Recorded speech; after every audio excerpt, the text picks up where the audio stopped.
Just practice. John here, guys. This is how you check if your battery's charged.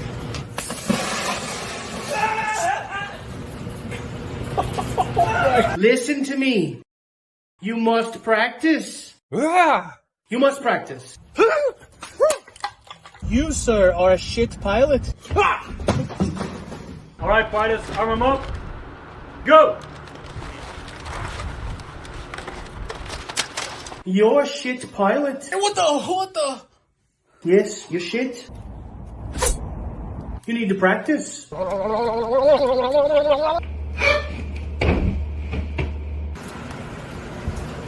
Hey, Steve. What? Code faster. Faster. Okay.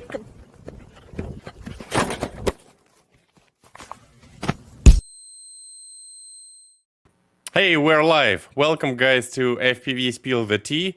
And today, I think, is a very special day. Well, first of all, because we have Mr. Grower, Mr. Nice, as my co-host. We have Johnny 5 as my second co-host, our first one.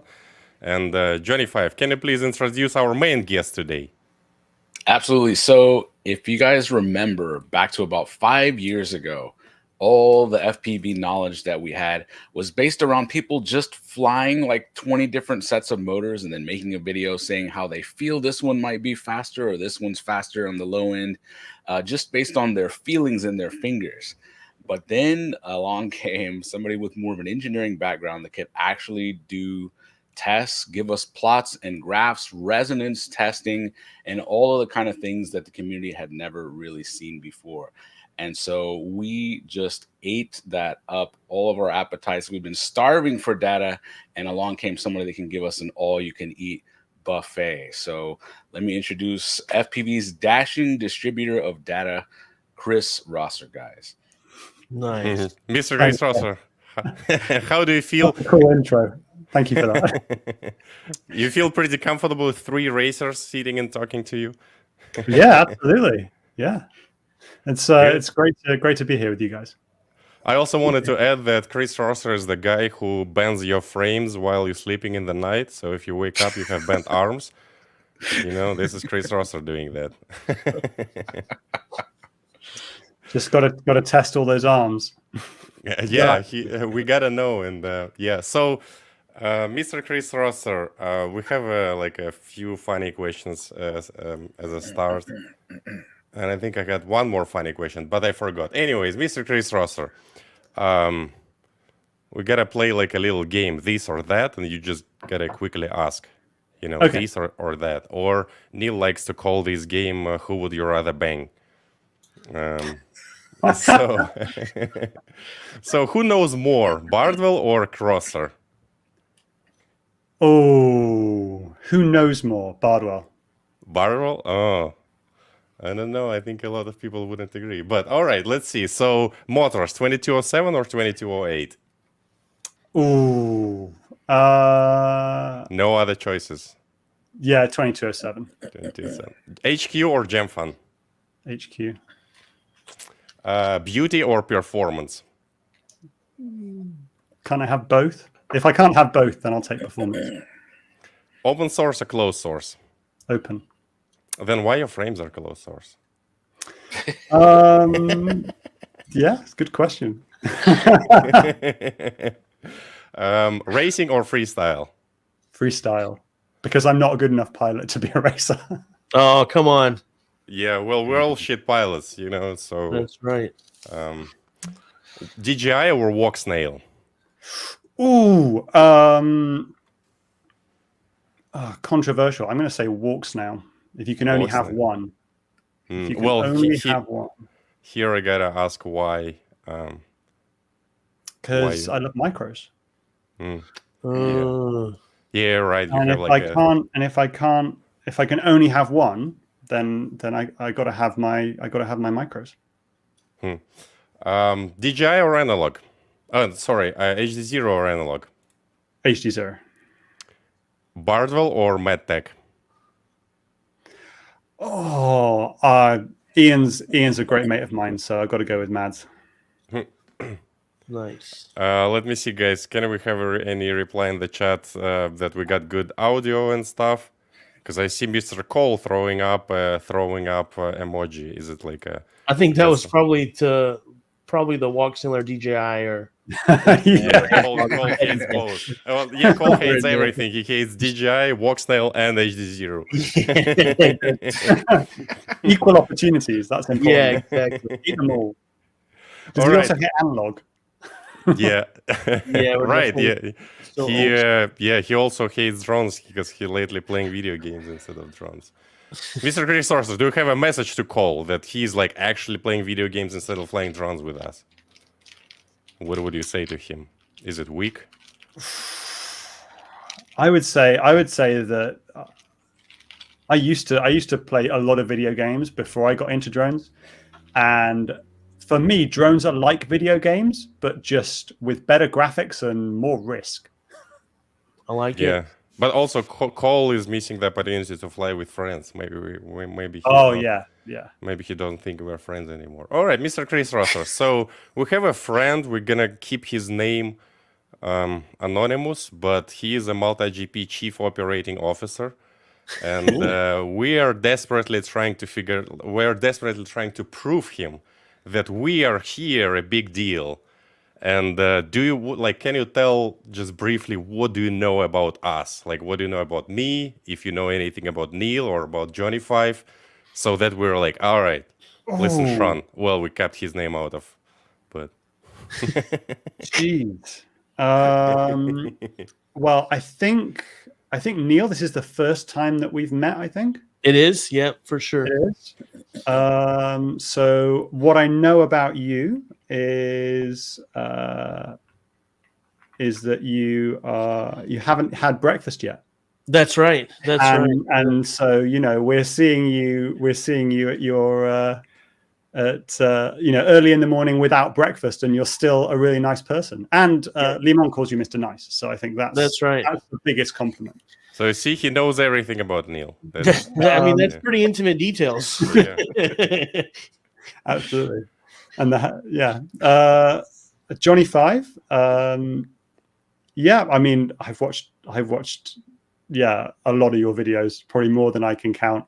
And I've always loved like the different backgrounds and backdrops that you've got. And this one's actually, I think, really, really good today, even though this one is a real backdrop and not a green screen, but I still think it's the best one.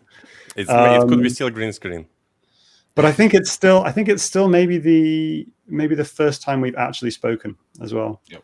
And then Limon, I mean, we've known each other for a while, like just through the Betaflight like development program and like working on stuff together. So really appreciate all your help, particularly with like when I first started doing presets. I remember you gave me a lot of help with that. So. Yeah, well, we have a question to you about your new presets. But it's for a little bit later. All right, so you see, Mr. Sean, we're a big deal. Chris Rosser knows us. He knows everything about it. I got a question for Chris that's not on the list, just like a little background. So you like approach your videos with sort of the engineering, like John said, some use of the scientific method. Where did that come from? And like, where did your use of that come from? And then how did you find your way into using that on drones in the drone world to make videos? Sure. I mean, it's just my training. So I studied engineering at university. And then when I left uni, unlike a lot of my colleagues who went and worked for banks in the city, I became a consulting engineer. So I was working on all sorts of different projects for different companies all over the world, like consulting and helping them solve engineering problems and like developing new technologies and launching new products and all of that for a company called Cambridge Consultants. And that's actually where I kind of first got into drones because we were doing a project with like a pretty basic like octocopter drone for like deliveries. And so I've always been focused on like just doing the engineering, developing the technology, making sure stuff works and getting it out. And so that's just the approach that I've taken to working with drones as well. So yeah, that's kind of always what I've done. So it seemed natural to apply it to this as well. Nice. And did you make YouTube videos in another subject or prior to finding drones, or was that your first like foray into making videos? No, so the reason I started making videos was because I had been flying for a couple of years, 2 or 3 years before that. And I was seeing that like a lot of manufacturers are making kind of the same mistakes with their frame designs, or mainly their frame designs to begin with. And I was like, how do I try and, help or contribute in some way and try and improve stuff? And so I started making videos, like doing the resonance analyses of all these frames and explaining why like these designs are not going to give the best possible performance that you could get, and why some people are getting vibration issues and that sort of thing. And I was like, this will make a difference. All the manufacturers are going to watch my videos and then they're going to not make these frames anymore. So I was pretty naive in the beginning. And of course, like some people, like a lot of people watched and paid attention, but manufacturers kept sort of making frames that were similar designs. And so I decided that from the suggestions of some of the people who were watching the videos, that I should design some of my own frames and get them out there. So that's kind of how that started. And after that, same story with motors.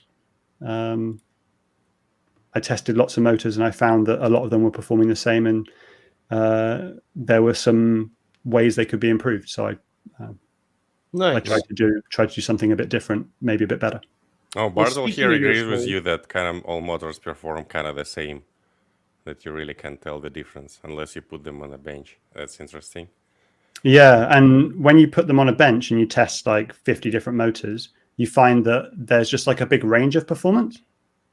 And if you ever see like a huge spread of performance, that just tells you that these motors haven't been optimized. Because if people were optimizing their designs, you'd have a really tight grouping, because they'd all be similar design and they'd all have similar performance. But because there's a big spread, that just shows you that there's people aren't optimizing their designs. And when you say a spread in performance, do you mean across different types of motors of a similar size in kV, or one motor, 50 different motors of the same motor? There's like 50. So 50 different motors from different manufacturers. Okay. But all of the same size and all of about the same kV. Okay. So and you would expect them all to perform basically the same. Sure. But they don't, and that's sort of that kind of hints that maybe all the manufacturers are using slightly different designs, and they're not all kind of optimized for the best performance. Otherwise, they'd all be tightly clustered and all perform really similarly. But in terms of it's just looking at things like efficiency and thrust and torque and stuff like that. And you're right, you can't tell unless you put them on a test stand. We got suddenly a spicy related question to Johnny 5. Mr. Johnny 5. So Chris Rosser sent you a frame months ago, and you still haven't made a review about it. What's the deal? And what frame is that? Yeah, I have it right here. I can't remember what the name Doesn't of look this like one a frame. Nice. I think so. I had to take a break from sort of flying on YouTube for I don't know, 5, 6 months, 8 months, and so this kind of fell in that range. So I'm starting to get back out. The guys have seen me fly a little more in person, and during that time, I just couldn't do full builds. Like I was able to crank out a few videos here and there on like BnFs because you just don't have to do much. But I think this one, I might be missing a piece too. And so then, and I was like, I need to email Chris, and I was like, you know what? I'll just ask him in person. Well, we'll get you a bind and fly. We'll get you a bind and fly. Hey, that'd be look at that. That'd be Yeah. But I did is everyone watching here getting bind and fly for Chris Russell? He's like Oprah Winfrey, just You get a Biden flag. Yeah.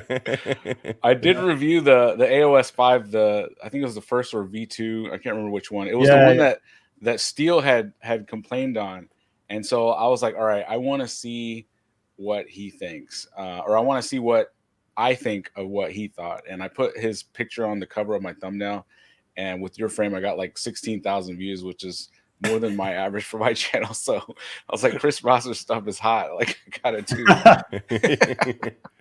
Yeah, that's great. Or Mr. Steele's face is hot. One of It was a combination. Mr. Chris, so sorry. So you look like a very educated gentleman in your videos. When was the last time you dropped an F-bomb? Just general overall. Like on broadcast? Never. Yeah, in but my actual life, like, I don't know, 5 minutes ago. All right. So we got some self-control there. I like it. Yeah. Yeah. We have a next question lined up, Neil. This is from me. Can you please read the next question while I'm figuring, I'm trying to share.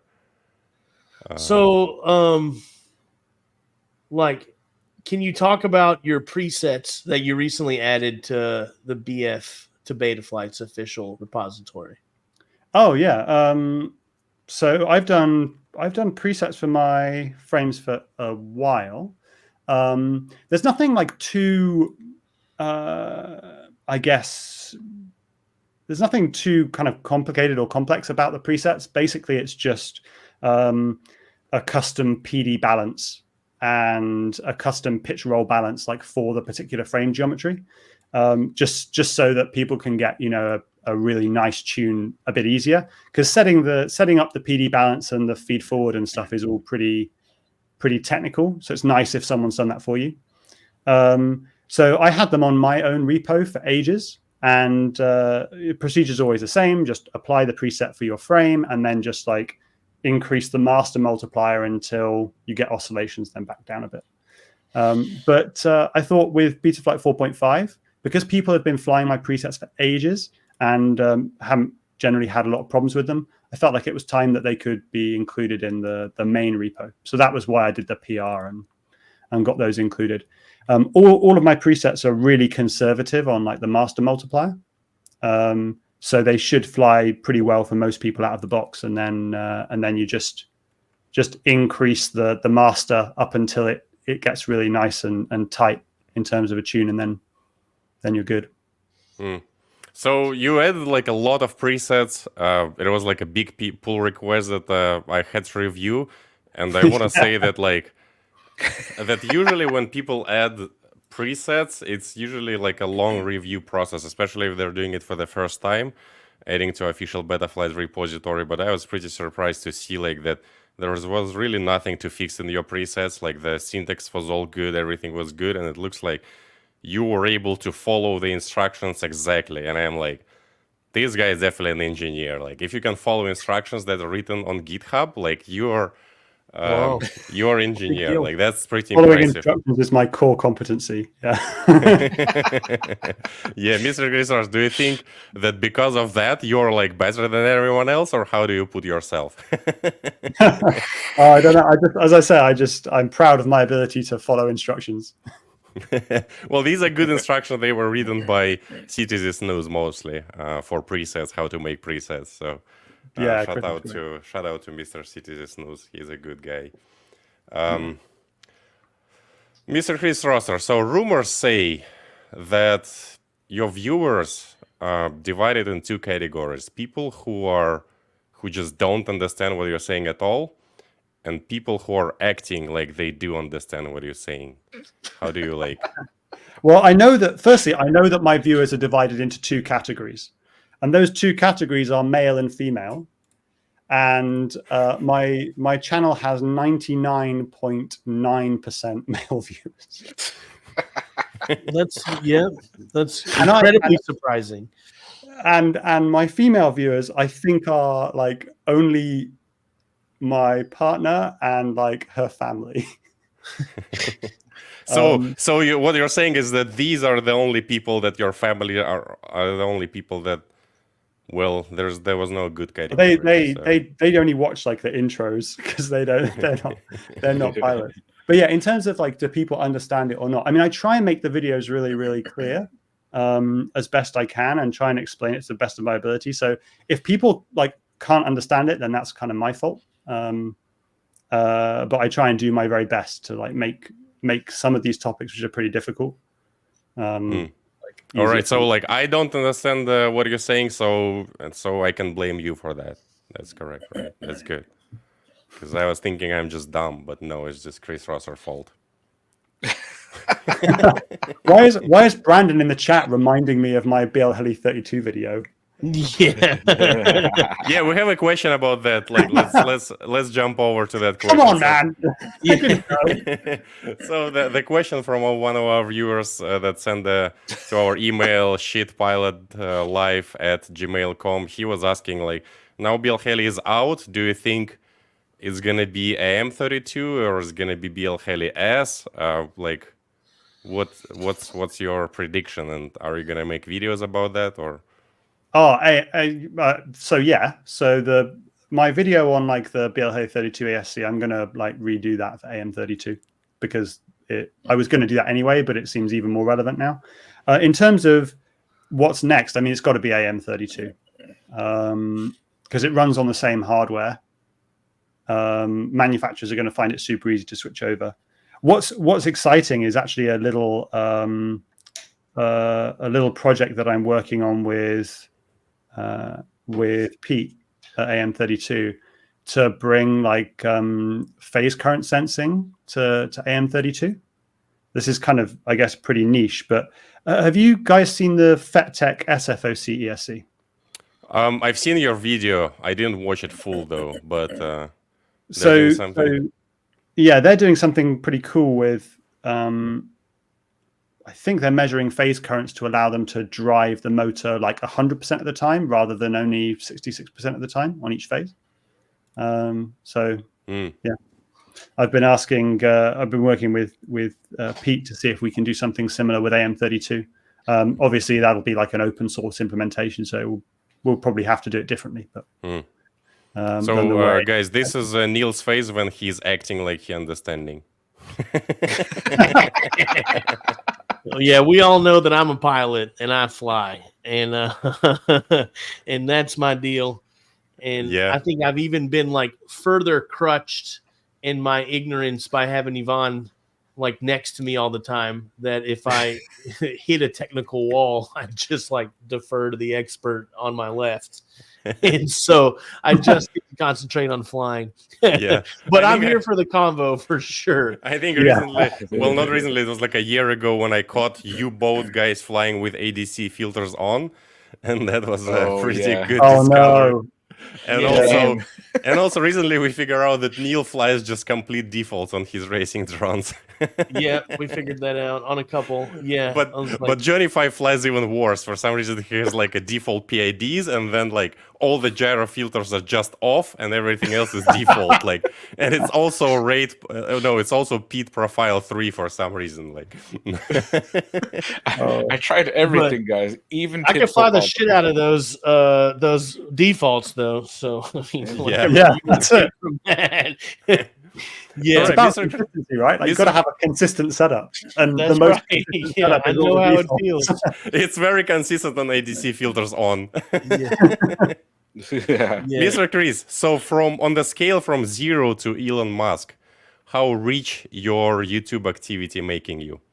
Can you make a living of it? YouTube, like. Well, YouTube and what, like, you know, your frames, your motors, everything YouTube related. It's like FPV related. Yeah. Like it's recently gotten just about to the point where it makes sense to do it like 3 days a week. So like, what's that? Like 60% of like a full-time salary. Okay. Are you looking forward to quit your regular job? I don't know if you still have it. So I did quit my regular job, but I also consult for another startup a couple of days a week. All right. That's good. Do you looking forward to quit that consulting also and just do full FPV? Like, do you think you would enjoy it? Yeah, I mean, I definitely would enjoy it. I think if it made sense to do it, I definitely would. But this gives me flexibility right now, and I'm certainly able to put a lot more time into the drone stuff than I was like even 6 months ago. So yeah, it makes a big difference. Like 3 days a week versus 0 days a week unless I work late nights and weekends. We got a super chat from videos. This is a very nice nickname. He says, Limon, love the motion controller. Think you could make the process available for old boards like NACE 32. We all have laying around collecting dust. Could revive these old boards and give them a new life. Yeah, well, the thing is, like, all the people call me Betaflight developer, but I can't do too much in Betaflight. Like, all the low-level stuff, like, especially if you want to, like, F3 processor support or whatever processor it was, you gotta poke Mr. Steve with a broom for that. And but in case you guys didn't know, this is I made a motion controller out of this Surface Radio, and it works good, especially for flying wings. I've been enjoying it a lot. Go check out the video after you watch this live stream. So that's right. Very fun. Yeah. And that's old though, right? Well, we got this just in a break here. Jester asked, like, where can you get this T-shirt?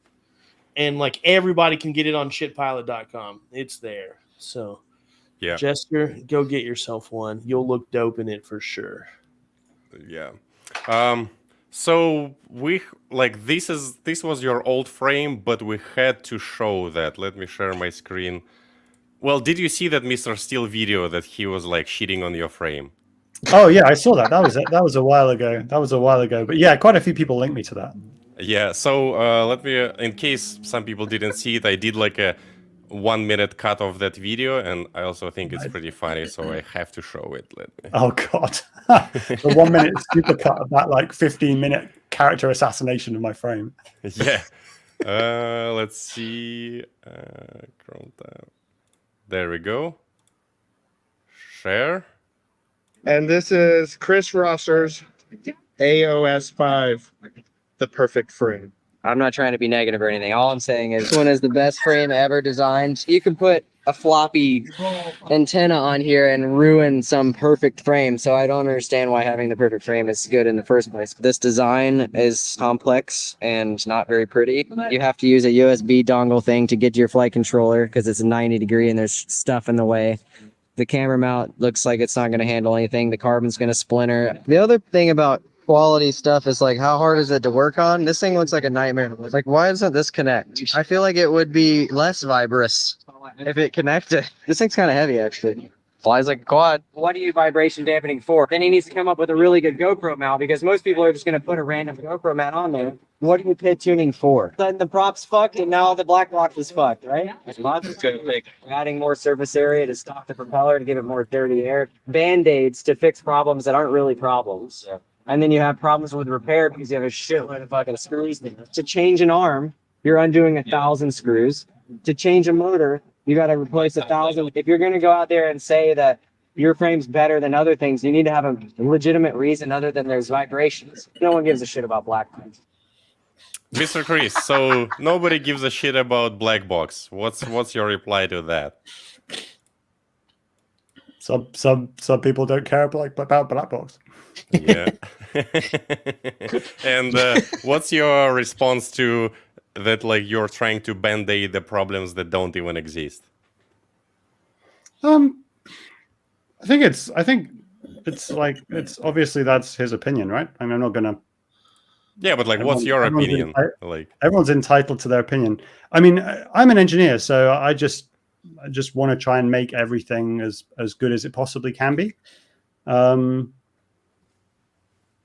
And so that's been the goal. That's kind of been the goal with the designs. And that's like, you can see that's the first AOS frame. If you look at like the most recent one, like the AOS, like the V5, like, yeah, the vibration performance got even better and it got simpler and easier to make. So, so you made it simpler because of Mr. Steele's video? Like, I guess partly, like, it's got to have factored in, right? I'm always trying to look to, can I make the product better? And I think, I would have never said that I don't think any of my frames are perfect. I just try and make them as good as I possibly can. Mm-hmm. And certainly I think, moving forward, trying to make the frame, make the designs better and better. That's my goal. So, and I think that does mean make them simpler, because at the end of the day, if you can have like great vibration performance and it's really easy to maintain and build in and all that, then that's a win. Yeah. I see our chat is exploding, saying that Mr. Steele is wrong. Well, that's politely saying. That's if you politely translate what chat says. So chat is on your side. And, I feel like, and it's interesting to see him like talking about a frame and a bunch of guys standing around shaking their heads, because he definitely like has a lot of people who follow him closely, and like they care a lot about him. And so if he says something, they're like just eating that shit up. So it was interesting to watch. Well, he's also an interesting figure. Like, that's true. I don't enjoy like watching much of a freestyle, but like he's also like OG freestyle YouTuber, and like I used to watch a lot of his videos way back in the day. Yeah, Mr. Neil was a freestyler back in the day. What a shame. Yeah, I mean, I used to just fly by myself before I found people to race with. So yeah. So we have a little clip, because Johnny 5 made a video on that review, and apparently I was watching that video yesterday, reviewing that frame, and also Mr. Nice appeared in that video. So we have to. It's also like a quick cut, I think even shorter, like kind of concludes discussion about this frame. It's a cool looking frame. The smoother your quad is, the better your video is going to be. The better all the Betaflight bells and whistles can operate. Like the less they have to filter out, the better. Is the prop in view of your HD camera? That's a big one. Right. So this looks pretty wide. I don't know if it's in view or not, but that'd be good if it wasn't. Plenty of room to put all your gear. And like strong but not stupidly heavy. Nice. After actually building this and flying it several times and seeing just how smooth it is, I do have to say on some of those points, Mr. Steele was wrong. It's not supposed to be the most durable frame on the planet. It's supposed to be the smoothest frame on the planet. And I don't think I've flown anything that's smoother than this. Well, that's it. Chris, do you agree with Johnny 5 and Mr. Nice more than you agree with Mr. Steele? I think they kind of understood the intent of the frame more. I think that's the main thing. Like, obviously, no frame is going to be perfect for everybody, but it's if you want what the particular frame is giving you, and you understand, you value that, then that's it. And I think they both kind of captured the point of it, right? The point of that frame. And I also wanted my notice while watching Johnny 5 video. This is a spicy question to Johnny 5. So Johnny 5 making a review on Chris Rosser frame, and he was missing freaking screws in his fancy shot. Like, I don't think that's how the frame performs the best, Johnny 5. Like, what I get it. Mr. Steele flew it like that. I do tend to take like close-up shots while I'm building sometimes, so they do sometimes missing screws. I'd be curious if I flew it like that. I don't think I did, but I wouldn't put it past me either. And this is also a shot from your video. Like Johnny 5 never takes off the labels from his Oh quads. gosh. It was just funny to watch kind of an old video. But I gotta say that Mr. Chris Rosser released a bunch of updates on these frames, and like now he has like a patent pending for his vibration dampening. We're gonna talk a little bit later. But if you want to go, there's like a website. Let's do a little promotion. How do I bring the thing? There we go.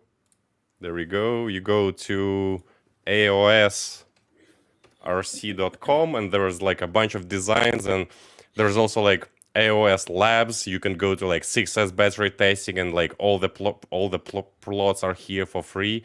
And this is pretty good. You can see a bunch of batteries, and there's battery testing. And if you go to AOS designs, like all products, there are motors that designed by Chris Rosser. There are a bunch of frames, freestyle frame, 7-inch frame, racing frame. like all kind of stuff here, and I gotta say that's a lot of work you did, Mr. Chris, and I think community was missing, I think, a little bit of kind of a scientific approach, before. So I'm curious too. Mr. Beans wants to know from Mr. Rosser, what does AOS stand for? And like, oh yeah, loads of people ask me that. Yeah, it stands for Art of Science.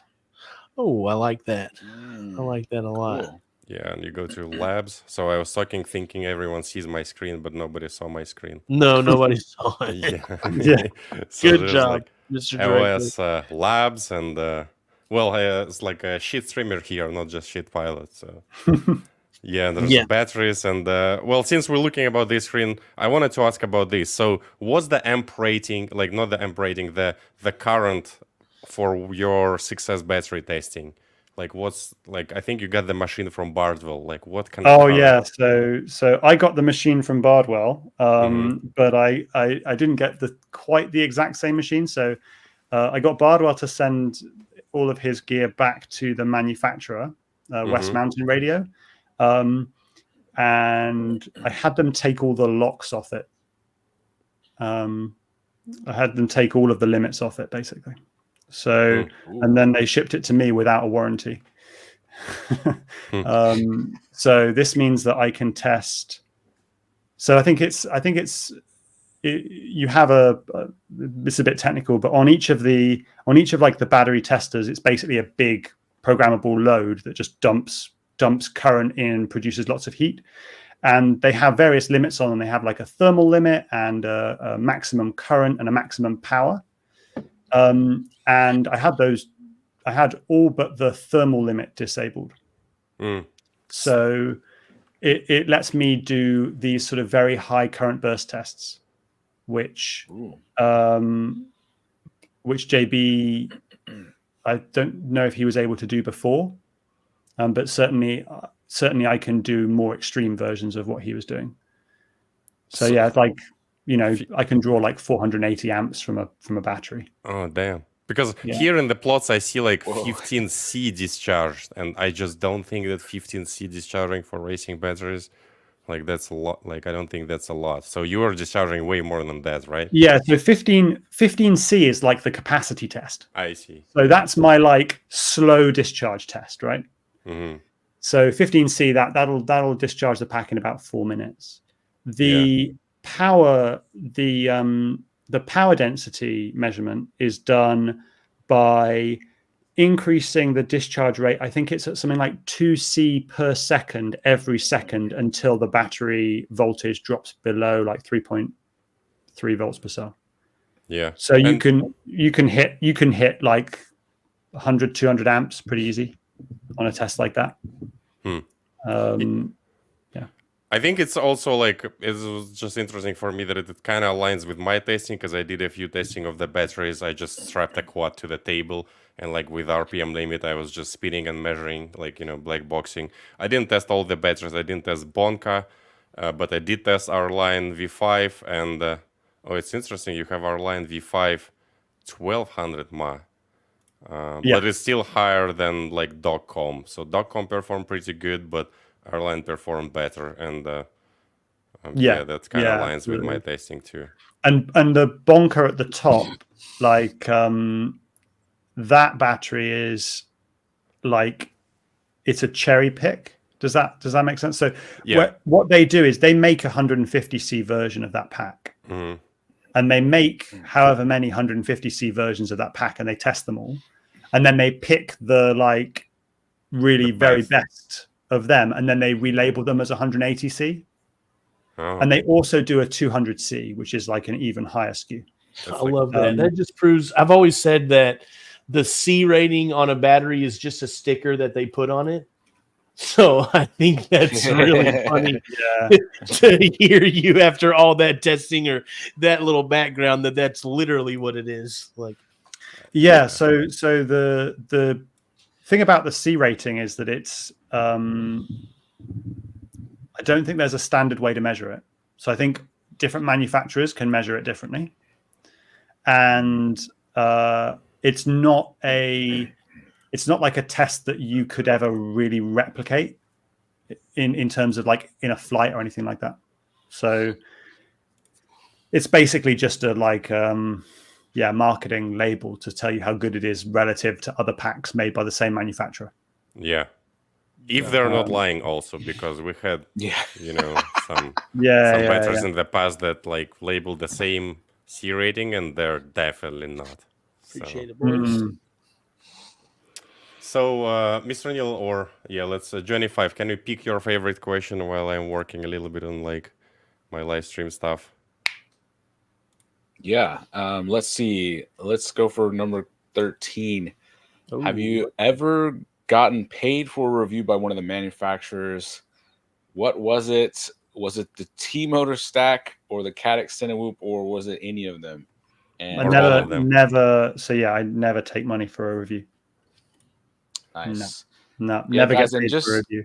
But I do get I usually get the product for free. Yeah, that's how it works. For FPV guys, most of the manufacturers, they don't really have the budget to pay us anyway.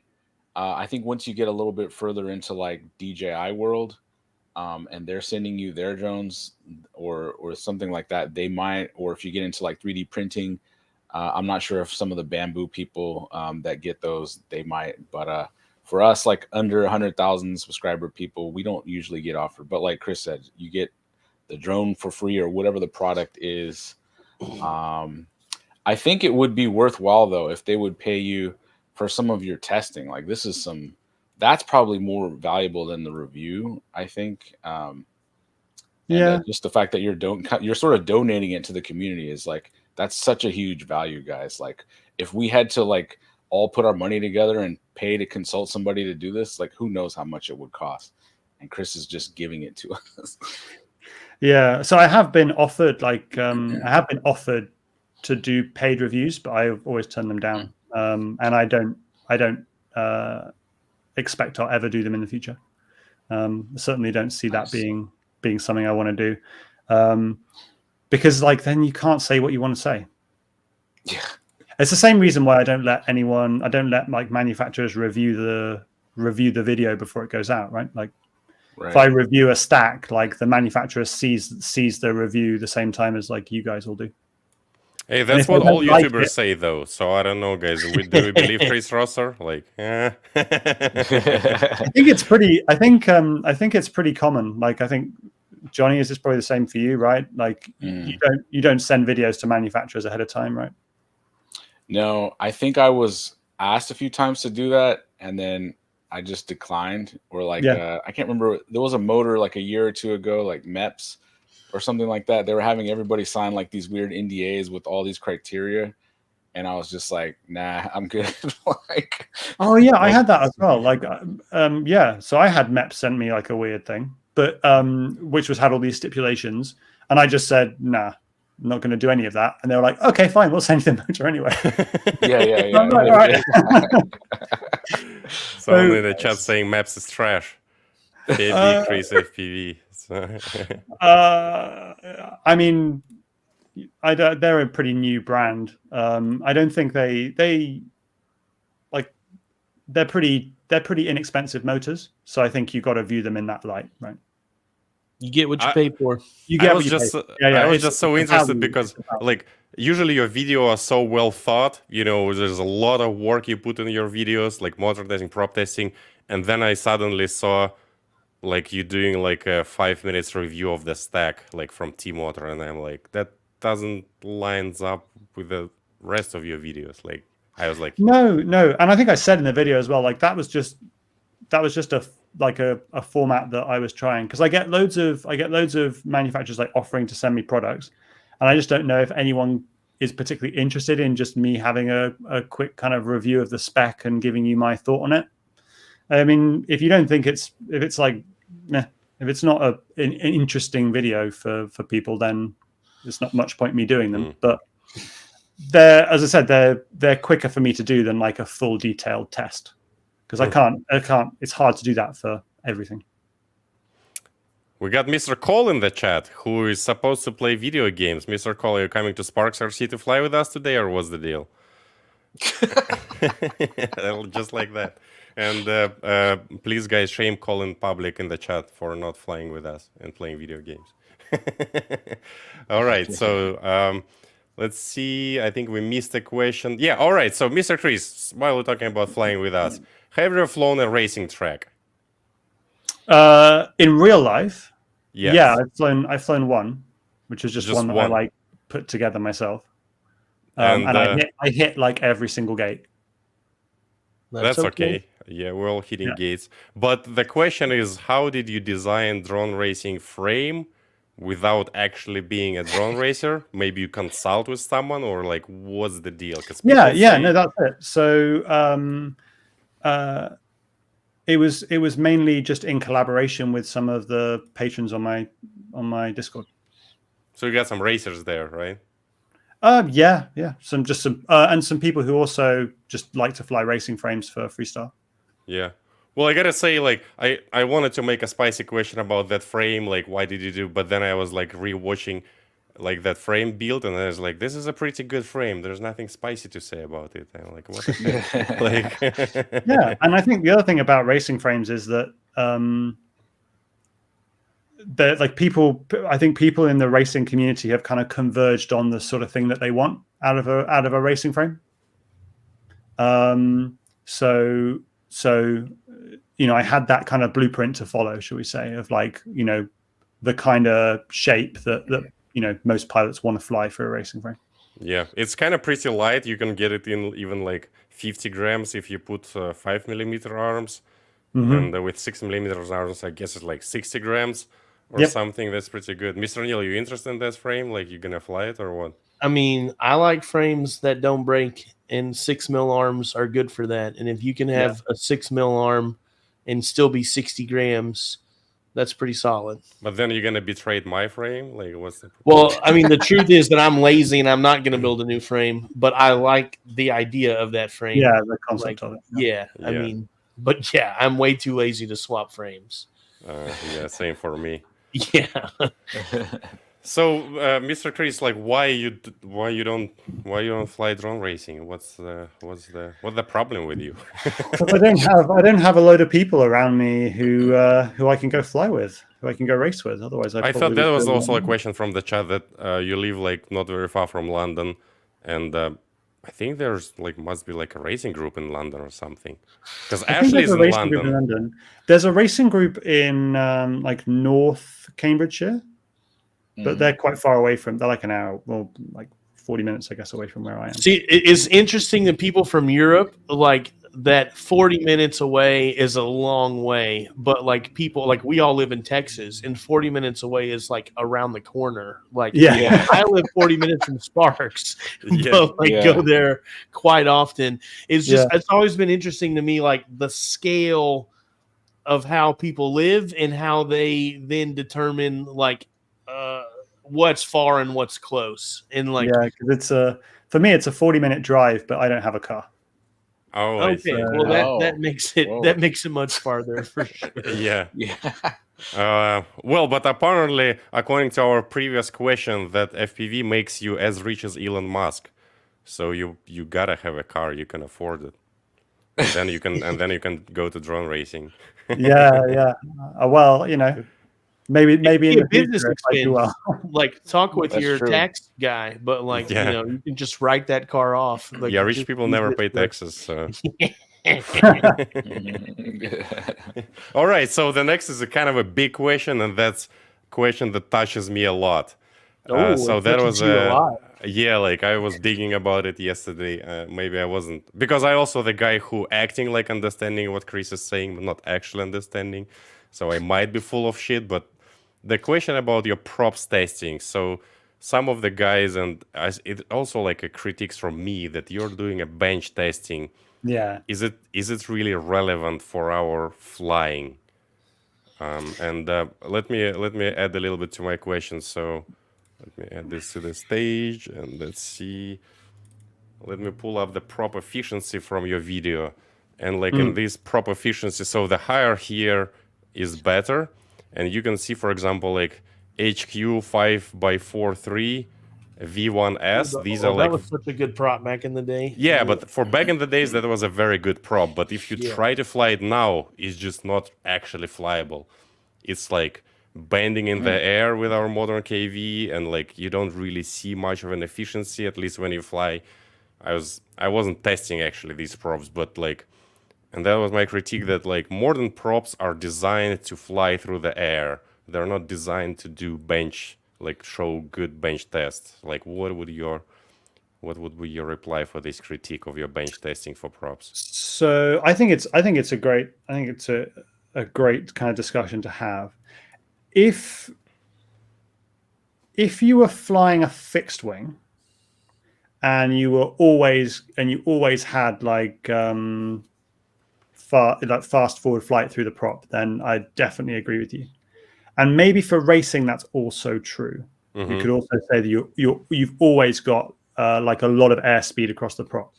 But for a lot of, like, certainly my style of freestyle flying, the airspeed of the drone is typically pretty low most of the time.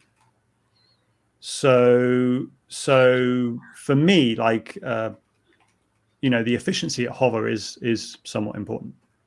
So, but like even, right, so I don't know much about freestyle, but even in freestyle, the hovering is not the difficult part for your thing to handle. The difficult part to handle is when you're doing like a prof wash, you're doing a sudden turn. And in these scenarios, these old school props, they're just falling apart. And it seems like, I don't know, your testing is not showing that. So you're talking about like the aeroelastic. Yeah, like how it bends, and you know how actually it's efficient when you have like an incoming air. You know how it's efficient when the air coming the opposite direction, like in a prof wash scenario, like all kind of stuff. That these are really important, right? Nobody really cares much about top speed, and nobody really cares about hovering. That was like old school testing, because people used to fly like a big camera drones hanging, you know, the camera was hanging down, and then you just hover. All right, this is actually a bench testing. You can literally calculate how long you can fly if you're doing bench testing for pros. But these modern days, I don't know. Like, what do you think? Do you think it's still relevant? Yeah. So I mean, I think everyone has to make up their own mind, because for the type of flying that they do, you know, how they wanna kind of pass or understand the data. The main thing for me is just for it to be a very consistent, repeatable test, that where you can compare like for like. You know, you can compare the different props on the same test. Yeah. And I think that's the main thing, right? Is just to make it a consistent test. And it's very hard to do a consistent flight test. It's not gonna be perhaps everything that you could possibly ever want to know. And I certainly wouldn't claim that any of my testing is going to be that. But it is as you say, a reference point, consistent reference point that you can compare across props and know that they had the same motor, the same conditions, the same voltage, the same ESC, like everything was the same. And then you might go, okay, well, those props that perform really poorly aren't going to be, you know, as good as the props that perform really well. And I think that's fair enough to say. Yeah. All right. So like the kind of like the conclusion is that you just wanted to do some like testing to get like consistent results from all the props, but you're like not claiming that you figure out the best prop, because people need to decide, like, at the end of the day, they gotta fly the props, right? Yeah, they got to fly the props. Right. And like you say, if you're flying a super powerful motor and you don't care about efficiency and you just want maximum speed, then you're going to pick a steep pitch prop, and that's not going to do so well in my test. Yeah, because a static test like this tends to favor the sort of slightly lighter pitch prop, because it's a bit more efficient in that sort of static test. But if you're someone who definitely for like Cinewoop props, like for Cinewoop props, I think it's a pretty good measure. That's a good point. Yeah, because Cinewoops are you just kind of hovering. That's the kind You're of cruising around slowly. If you're the type of person who, you know, does a lot of long range, but it's mainly kind of not, you're cruising relatively at a constant speed and it's pretty smooth, then I think it's also a decent test. But yeah, if you're doing like racing or super dynamic freestyle, then you know, maybe there's some extra things you need to take into account. But I think you can still start from looking at the data and then just, you know, obviously you make your own choice. Yeah. I also found it interesting that like you put your prop and you talk about this video, so the air is being pushed from right to left. Yeah. And you Really found important. that if you put it the other way, then the test shows that they're like not really efficient. Does it also mean that we need to build our frames like this? Like, do you have any thoughts about that? That, you know, you can put So like I mean, motors. like the simple answer is yeah. The more complicated answer is it depends. So yeah, pushes are more efficient. Right. You get better thrust, more efficiency out of a pusher. Yeah. But you've also got to think about the practicality, which is that, you know, for the type of frames that we mostly fly for freestyle and that you guys fly for racing, it pushes pretty inconvenient. So yeah. Yeah, you What gotta is it- figure. What do ahead, you Dylan. think, Yvonne, seeing his professional test bench when most of your tests you just zip tie to the top of a table? Yeah. Does it make you feel embarrassed? Like, this is a question to me, John, or what? Yeah, to you. I was like, why Chris Ross should feel embarrassed? Yeah, I am a little bit embarrassed, but I also think that, like, well, these are good tests, but also, I don't know. Well, I wasn't testing props, I was testing batteries, and I think that's kind of like, because first I was trying to figure out how I build the same system as Bardwell had, and then he sent it to Chris Rosser to test the batteries, because it's like a giant load. You cannot just buy that load like for $50. You gotta like, but like, I was thinking to buy a bunch of little, they're big like resistors, soldering them all together, blowing fan at them because they're gonna heat up, and they're just not gonna work. I'm gonna just plug in my quad and like full throttle with RPM limit. That's how I bought my batteries. Hey, but Brundle says, like, Rosser, you never made a table fly, have you? Because Yeah, because we did. No, although in one of my videos I did blow all of my picture frames off the wall. okay, I like that. I like that. I missed that. It's in the video. It's in the video, and I actually was recording at the time. That's funny. Yeah, I took a mode of full throttle, and it blew a picture frame, like blew 2 picture frames off the wall, and they smashed on the ground. These are like very scary. Like the drones, 5-inch drones are kind of scary when you hover next to yourself, but when it's actually strapped to the table and you give full throttle, these are so scary. It's crazy. Yeah. Like. And even with RPM limit, even on 3S, when I was testing 3S batteries, it was just crazy scary. I was like, whoa, damn. Like everything, the dust flying around the room, like the fan, even though it was off, the fan started spinning. Like it's just so much, we got so much power from there. We got $5 super chat, €5 super chat. We kind of covered already this question, but it's a little different question. So Mr. Chris, what do you think? You know, is it AM32, Escape 32? They're on the same level, or I don't haven't tested Escape 32. AM 32 is at least at the level of BL Heli 32. Yeah, they're pretty much at the same level in terms of like performance and capability, I would say. Yeah, I've been really impressed with AM 32, but particularly in the way that it handles like flywheel testing, which is the most tortuous motor test that you could imagine. I mean, yeah, BL Heli 32 actually it doesn't provide consistent torque up the RPM range on a flywheel test, but AM32 will. Damn, all right. Well, AM32 guys, good job. I think we have to interview AM32 guys because I know them, or maybe Chris Rosser will interview them. I think you already did. No. Did you interview AM32 guys already or no? I haven't, no, but I should do it. Yeah, there we go. Right after your BL Heli 32 video. Yeah. Given my luck, I'll interview the AM32 guys, and then like the next day they'll be like, "We're closing the project down." But no. Well, we talked talking about this a little bit before we went live, but we got another question from the chat. It says, what happens to existing ESCs running BLHL32? Can we change the firmware in the future? Can you just go through that again? They will work forever. Yeah. They will work forever. You will be able to flash them forever. You'll be able to change the settings forever. You're probably not going to get any firmware updates, but I mean, BLHL32 firmware is pretty good. It's got a lot of good features that you want right now. So yeah, I don't see it as being a huge deal for people who have got BLHL32 ESCs today. Yeah, I just got the 6 stacks.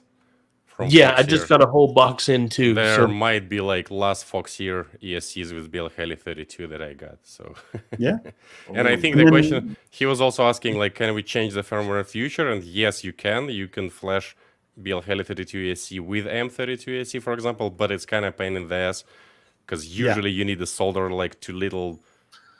I don't even know what's the name of these. Like, it's tiny little wires that you're soldering to each individual ESC, and I've done it once, and it's not a fun process. That's for sure. No, I wouldn't recommend anyone do it.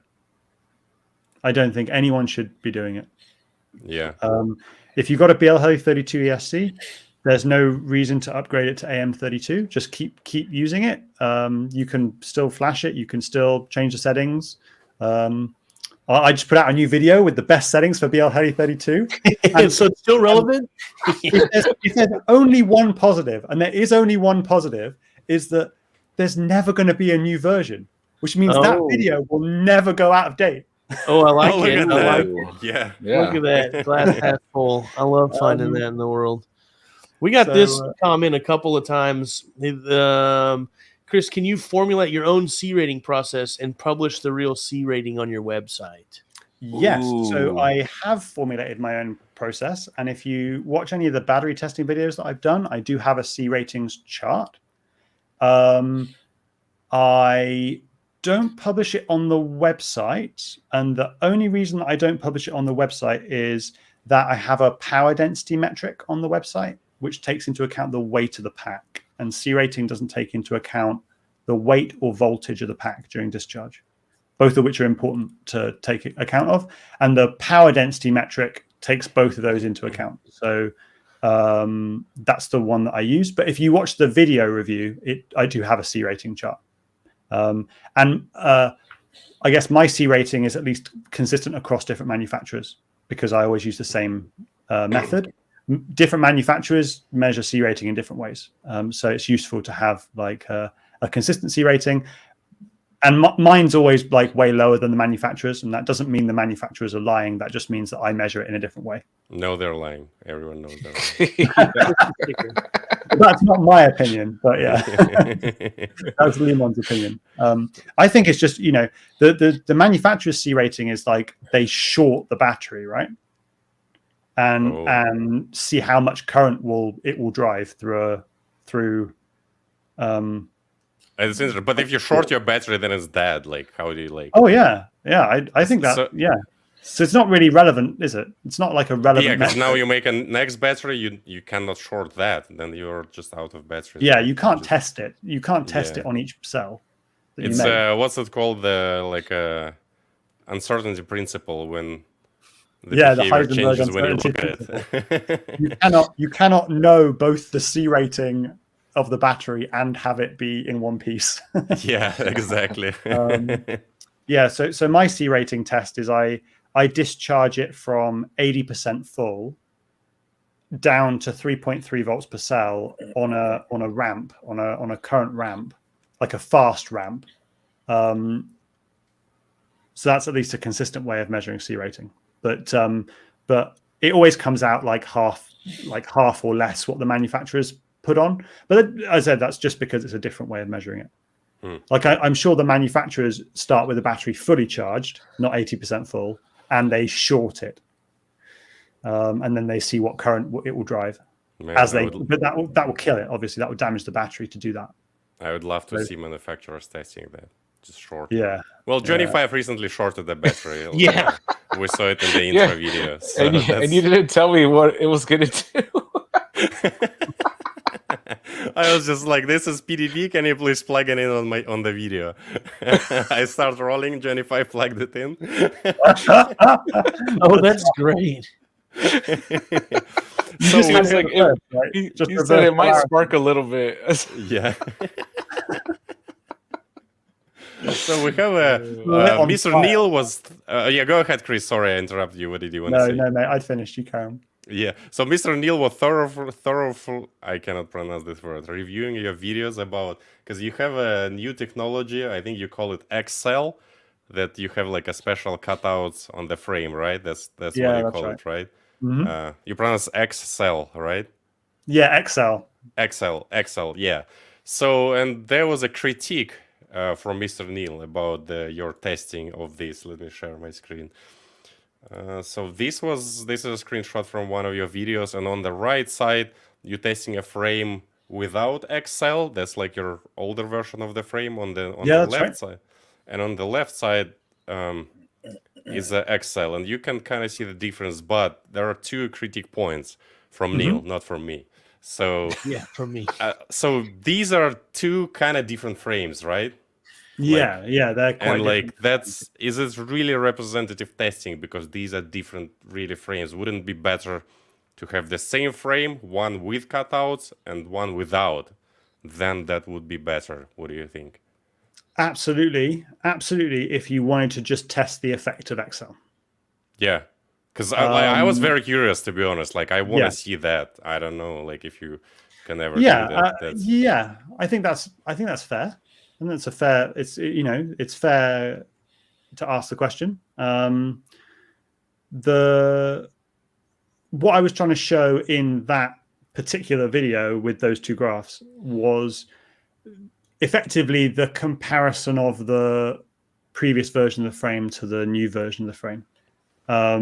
So XL obviously provides some benefit, but there's lots of other design changes in the frame, and I kind of wanted to show it as like a whole product rather than just like just looking at the technology, because yeah, I mean it's the whole frame that you care about, right? The performance of the whole frame that you care about for flying.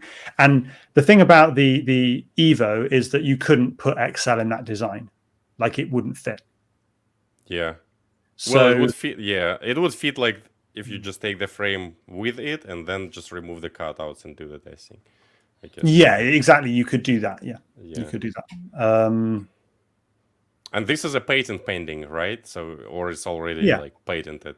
I think it's pending. The patent process in the UK is slow, so yeah. I don't know if I can't know if the patent will be granted yet, but yeah, worth a shot. So another critique for your testing that you were actually flying, and it's hard to reproduce exactly the same flight. Like maybe on the right side, you just spend a little too much time, here on where you have a resonance, and that's why you have like a bright spot.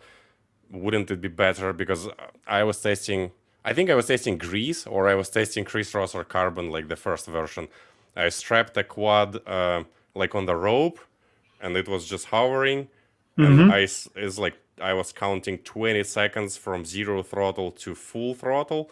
I think 10 seconds at full throttle or something, and then 20 seconds slowly dropping down your throttle. So both of your logs are as close as possible. Yeah, that's also totally fair. Totally fair point to make on that. I think that again, it was purely a choice on my part that I wanted to show logs that were representative of what people who flew the frame would see. Yeah. So if someone's flying, that's why it's sort of a 3-minute freestyle flight, because that's typically what people are gonna be doing. So when they look at their log, and a lot of customers will, a lot of pilots will look at the log and then go like, oh yeah, okay, this is what my log looks like. So that's okay. And a lot of people, also if people aren't getting logs that look like that, then I'd like them to email me so that we can figure out like what's happened. So do you do this it's for mainly- free? yeah. Like anyone who bought your frame can email you, and then you're gonna black box review of their shit? I do my best. I do my best to help everyone. That's pretty cool. I would imagine to have a lot of customers. I have a lot of people who, well, it's kind of weird because they're not kind of my customers because I don't make or I don't manufacture or sell any of the frames. But people do email me saying like, oh, I've got an issue with my AOS, and as best I can, I try and help everybody. Obviously with the limit of time and everything, but I do what I can. And often it's like, well, in the past, it's been like people not putting like a nut on the bottom of their stack screw, or people running like super long. You'd never do that, would you, Johnny? No. You never make that mistake. Yeah, not so much of a problem on the newer frames because they've all got press nuts, so you can't really avoid it. But yeah, or just having like really long VTX antennas. That was a classic. That's a classic. Yeah.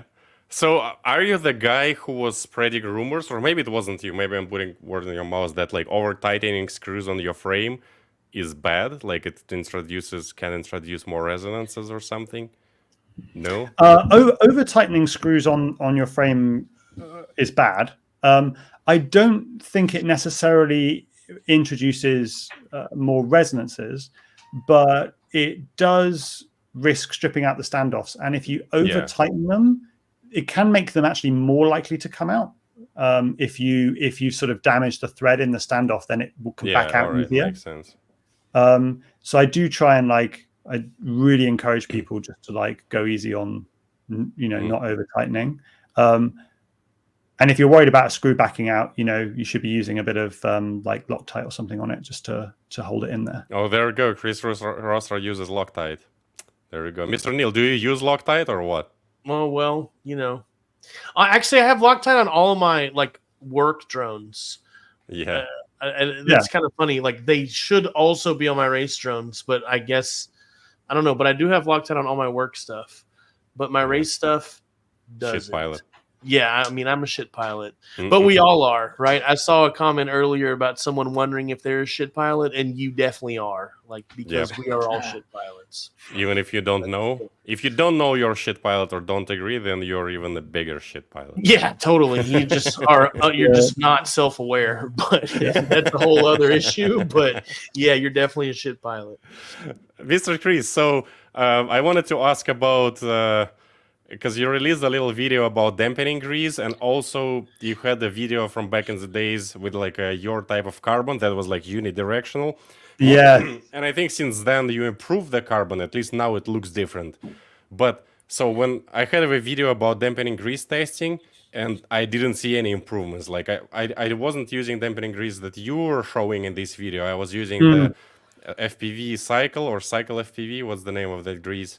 Oh yeah, Kebab. Yeah, and there was like no improvements whatsoever, and I was so pissed off on Kebab, like on his hype, because I was like, I wanted to see something. It was like zero improvements, except all my hands were dirty. The quad, I think I still have the quad. It's still dirty. It's nasty stuff. Yeah, it is. It gets everywhere. So do you really put dampening grease, or maybe you're regretting of advising people to do that? Am I regretting? So, I don't use it on most of my builds. In general, I think that the frame designs that I come up with recently have made it less important. Like there's not so much need for it. Do I regret telling people to do it? I think if you've got a very vibey build, it can be helpful. Oh, well, yeah. It's a sort of thing, but yeah, I think I would say that looking back on it with hindsight, it's like something that as a frame designer, I would want to fix in the frame design. Like if I can get the vibration good enough that people don't need damping grease, then that's a better solution overall. It makes sense. But if you've got a frame that's very vibey and you don't want to replace it, then then it's worth a shot. Okay, But you so have to that- use the right type as well, which I think also, yeah, it's that type of damping grease is more difficult to get hold of, the right type. And what do you think about your first type of like carbon that it had like a unidirectional? Because I did a testing on my racing frame. We ordered arms like normal carbon and that, and I also didn't see any difference except it was really a pain in the ass because when it splinters, it has like a little things that just everywhere from that carbon coming, and yeah, you fly over concrete, it just kind of shatters. Like we really didn't enjoy it here in Houston. And we were like, damn it, Chris Rosser. So when it broke, it like produced like really sharp little splinters of it. Yeah. Or when you slide was- arm on concrete, also produces Right. splinters. And it also feels like, well, maybe the arm wasn't designed for that carbon, but it feels like it breaks more than normal carbon. So I think it's something that like I've certainly tried, and I think Bob Rugi's tried on his frames as well. It is like significantly stiffer and significantly stronger than regular carbon fiber, and you can feel it if you flex like two arms the same. As with all these things, it's like it's better, but then you could also use a 6mm arm rather than a 5mm. So you're always trading off against, how much do I want to save the weight? Do I want to get like a 6mm arm in terms of strength and stiffness, but for a 5mm arm weight? And if I do, like, how much am I willing to pay extra for that? Because the carbon's much more expensive if you have a custom layup. So that's why it's not standard on any of my frames today. Is just it's not because it's not a better product, but it's there's sort of a trade-off there that people have to make. Yes, I hope, it's not a particularly pithy or sort of clear answer, is it? But yeah, someone in the chat is asking where to get this carbon. I think you can still buy it from CNC Madness, or at least you can like email them and send them your files and ask to like cut your thing with this carbon, and they'll do it. At least that's how we did it for Open Racer arms. Yeah, so it's basically just a different layup of the carbon fiber. So you have mainly layers going along the arm and at 45 degrees to the arm, and the 45-degree layers are in the middle, which gives you the torsional stiffness. So it is significantly stiffer and stronger than a regular arm. In terms of like what you're saying about it running along the ground and like you getting little splinters, that might be to do with the fact that, again, for performance, I went with a unidirectional layer on the top surface. I think that maybe a twill top layer would help mitigate that. But the twill is a lot less stiff than the unidirectional. So it makes it perform much better to have the unidirectional layer on the very outside because it's as far away from the neutral axis as possible. So, yeah. That's cool. Neil, can you pick your favorite question that we have left? I'm curious because I'm into patents. Like, you said a bit ago you had a patent pending on one of your deals. Like, how many patents do you have pending or out there? And like, are they actually protecting your IP? Two-parter. Oh, sure. So I think I have like 18 or 19. In FPV? No, these are mostly from my previous jobs as a engineering consultant. What about in FPV? How many? Like, let's talk about. I think it's just the one. It's just the one. I thought you have two. A lot of the stuff that I've done is not really patentable. And like, what's they're protecting? Like, do you think they really protect you? Like, the Chinese company is gonna do these little cuts like Excel, and what are you gonna do about it? Yeah. Great question. Great question. Thanks for that Yeah, question. I mean, it is a great question. I mean, here's the thing about patents is that patents are something you have to think carefully about because they're expensive to get. They're very expensive to maintain. And what they give you the capability of doing is spending a heap more money on lawyers to go after the people who you think are infringing them. Yeah. So they are a license to spend a lot of money. And I'm not in a position to spend that kind of money. So even if someone was to infringe the patent, you know, like I'm not going to be able to pay a lawyer, whatever it is, $1,000 an hour to go and. But you will bash them on YouTube, right? You'll be like, yeah. I'll absolutely rinse them on YouTube. Do not worry. It's kind of a flex too, right? Like I don't think Bardwell has a patent, right? So just be able to say that. And when you go talk to the manufacturers, you could be like, look, iFlight or whoever you're working with right now, if you make my frame and someone tries to clone it, you can go after them because I'm going to license it only to you. Maybe that would be attractive. So that's it. I mean, that's the reason that I did it is because it's a good way to show and to communicate that there's something new about the design that no one's done before. Yeah. Nice. I know a bit about patents too from my like previous world. And the other dangerous thing about making a patent is that you have to clearly document what it is you're patenting. Yes. And then for people who don't care about patents or are interested to steal your and don't care that about the paperwork behind it, you just had to clearly define exactly what it is and then put it out there in the world for them to see. And like that was always a dangerous thing that we steered away from in my previous life was that like trade secret is a far more powerful protection than a patent is if you really care about keeping it to yourself.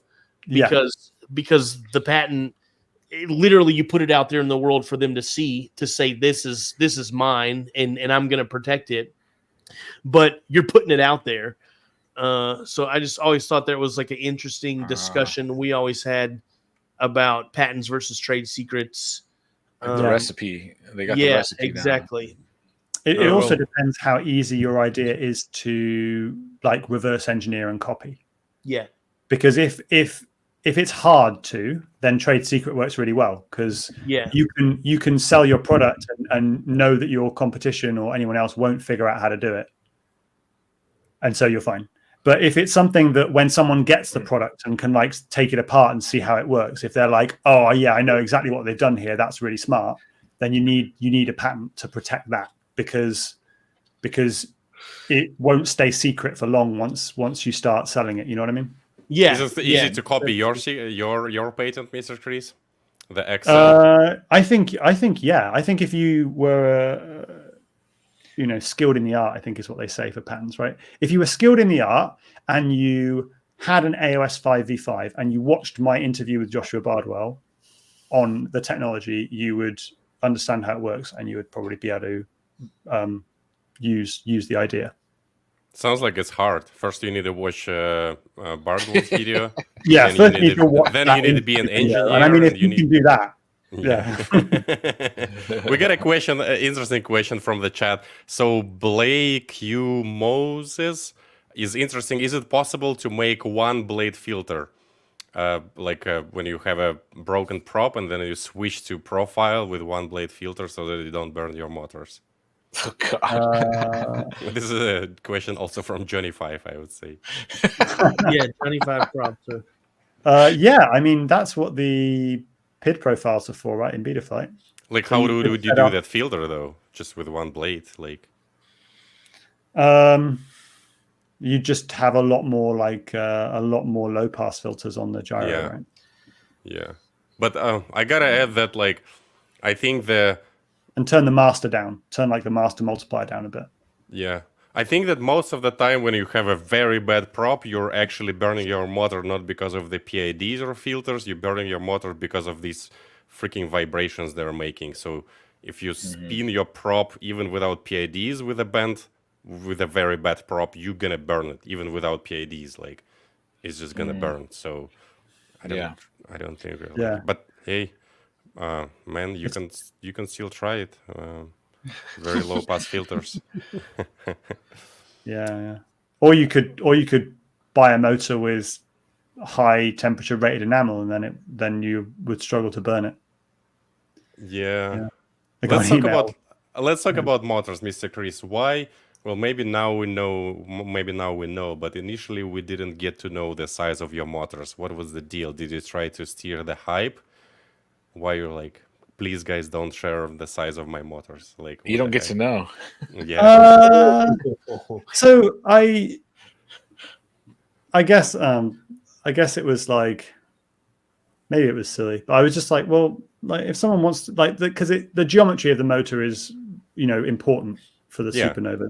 I was like, you know what? Like, I'm assuming that other motor manufacturers are going to copy the size to try and get the benefit. Like, let's make them at least buy one motor. Rather than it just being like, the next day someone just posts a video like, I've measured all the dimensions of the motor, Chinese manufacturers, so now you can make an exact copy of it. Like, well, that's would happen. Like that probably happened anyways. Like the first person who got these motors measured them right away and posted, right? So like, what an asshole. Yeah, like Chris Rosser asked you not to measure and you measure it. Like no, I'm happy for people. Like if you've bought the motor and you've got it sitting there in front of you, yeah, go measure it. Why not? It's your motor. Yeah, hell, you gotta know how to use calibers, Mr. 25. Do you know how to use calibers?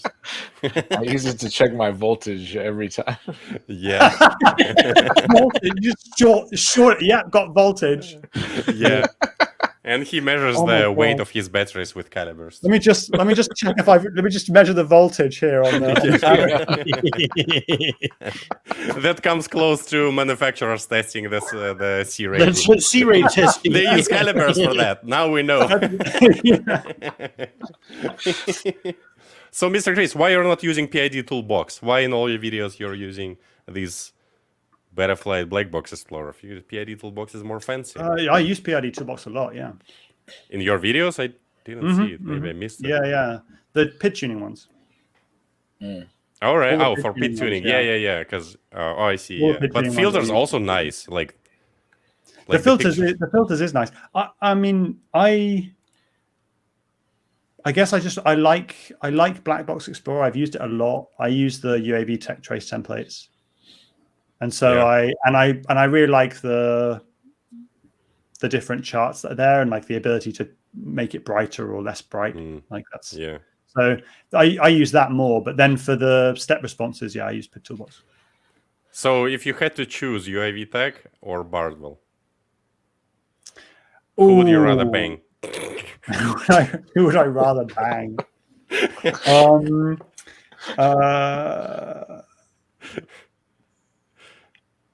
If you could only have one subscription, I think go on. Let's say Bardwell. Bardwell. All right. Well, sorry, Mr. UAV Tech. I feel like his head is smooth now, and I could stroke it. But I think so. We interviewed UAV Tech, and I think UAV Tech chosen you over Bardwell. So we got a triangle here, guys. Yeah. Oh god. Oh, caterpillar. Let's see. We have. Have you ever had to like retract a statement or review after discovering that your scientific analysis was flawed? No, I haven't. I would do it if I needed to. I always take the view that at the end of the day, I try and describe the test that I'm doing, do the test that I said I was doing, and then show the results of that test. Now, there would be like, that's a pretty safe way to go about things, because at the end of the day, like, what could have happened? Like, I could have got a bad motor or bad battery or something, right? And so the results. But I mean, your approach can be bad, right? Like that. Well, that's why I describe that's why I kind of go through and describe the method usually, right? Unless it's a method that I've done a lot before. Like if it's the first time I'm doing a new method, like I go through and I describe in the video, like this is how I tested it. So that people can see. And then some people feed back and say like, oh, this test wasn't good. You should have done this different type of test. And sometimes they're right. And then sometimes I'll do follow-up videos where I do the test differently. But yeah, just I always say what you're going to do what you said you were going to do, show the results, and then talk about the results. And then the risk of it being wrong is smaller, I think. So I think there is one statement that you have to retract, and Neil was specifically deeply offended with that statement. All right. So you had a video with a TRYP simulator guy, and like an interview video, like interview. That was a great video. I kind of enjoyed it, but also, well, I'm not gonna put words in your mouth. Actually, I will put words in your mouth because that's what we're doing here. So you said something. Yeah. So no, like I don't have a clip because So you said something along the line that TRYP simulator is the only simulator that has like a Betaflight built in, and the only simulator that simulates like the thrust instead of just doing whatever your rates are. And well, apparently Velocidrone has all that since like 2017. So did you just miss it, or you decided that you don't? I missed that. I wasn't aware that Velocidrone had done like a full physics model of the quad. Yeah. All right. Well, that's fair. See, Chris Rosser, we found where Chris Rosser is wrong. And so like last week we had interview kind of like this with Ashley, as a Velocidrone developer, and he also lives in Great Britain. Cool. Yeah, and he said that they've done all these thrusts. They even simulating the ESC code somehow. I don't know why would you do that, but maybe that's a secret. So they're simulating Betaflight code, ESC code, the magnetic whatever magic is happening in the motors, like they're simulating all of that. And that's even the heat buildup. I thought that was interesting. Like I learned a lot in that interview too. Cool. Like it was like, but I mean, it's all over my head, but we're gonna find out if Ash has a car, and if so, we're gonna tell him pick you up, and then y'all gonna go to the race. Exactly. Yeah, y'all can fly together. That's the plan. I think. I think. All right. So, all right. So Velocidrone. This is where Chris Rosser was wrong. That's it. We're done. That's it. That was the whole purpose. Find where Chris Rosser was wrong. It took 90 minutes, but we got there. Yeah. We kind of skipped that question. I see it's like kind of closer to the beginning, but we skipped it for some reason.